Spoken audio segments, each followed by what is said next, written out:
Hi, this is Tim Thornton. It is January the 23rd, 2019. I want to start out this year with a series of videos. In this first video, I want to talk about what happened in 2018.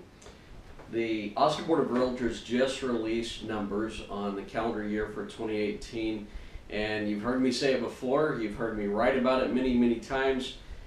We had yet another record year. Now, not all record years compared to other record years. This year, it seems as though we had 2.1% increase in volume of sales. So that totaled 30,713 homes that were sold in Central Texas or the greater Austin area last year.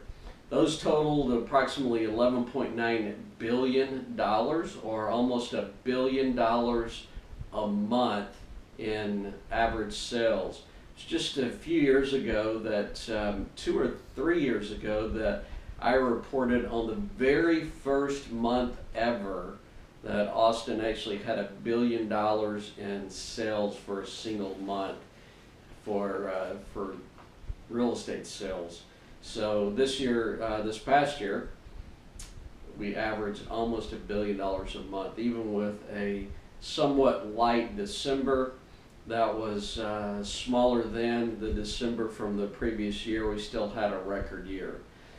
The median price homes, the median price home in Central Texas went up about 3.6%, just a little over $310,000 was that median price.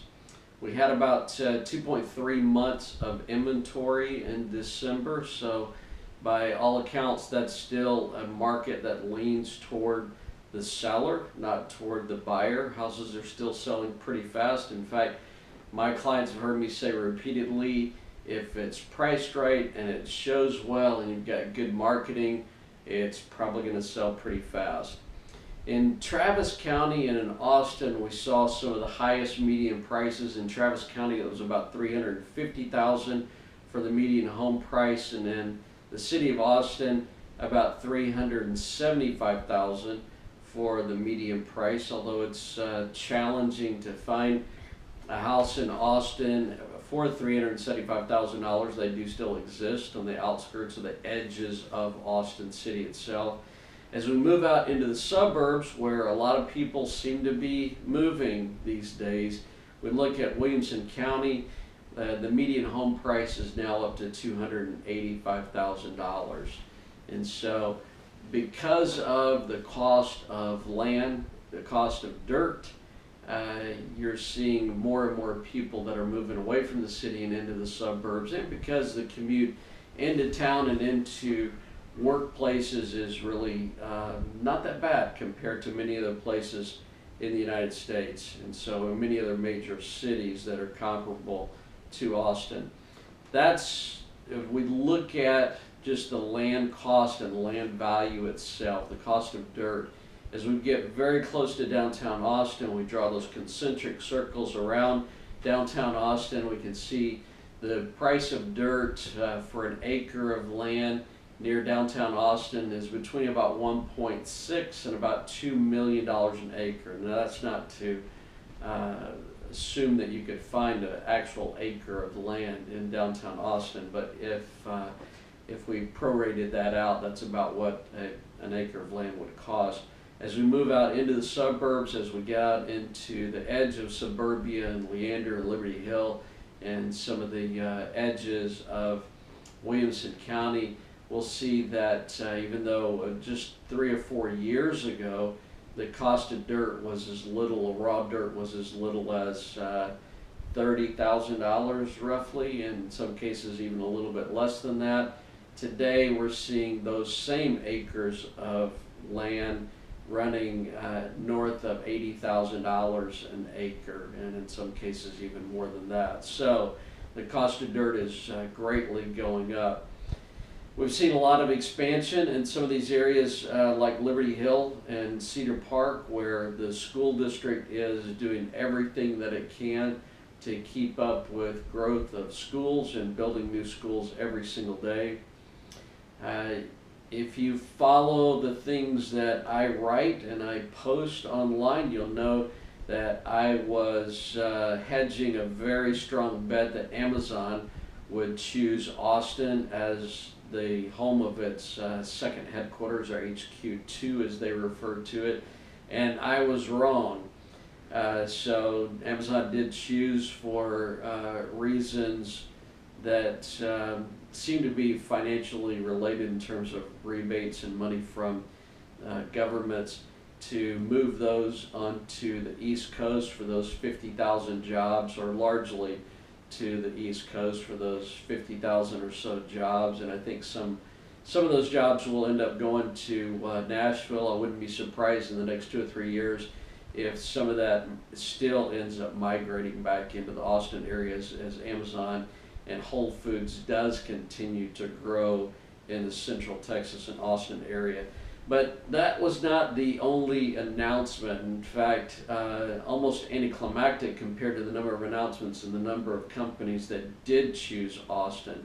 So we saw announcements from Apple that they will build a very large campus, or expand what's already a large campus to probably about twice the size of the existing campus, which will bring tens of thousands of new jobs and employees to the Austin area.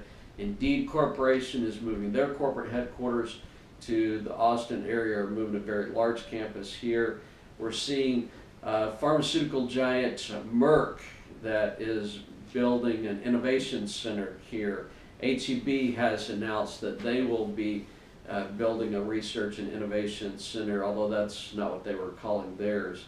UK-based company Bright Pearl moving here. San Diego-based company Soci moving to Austin.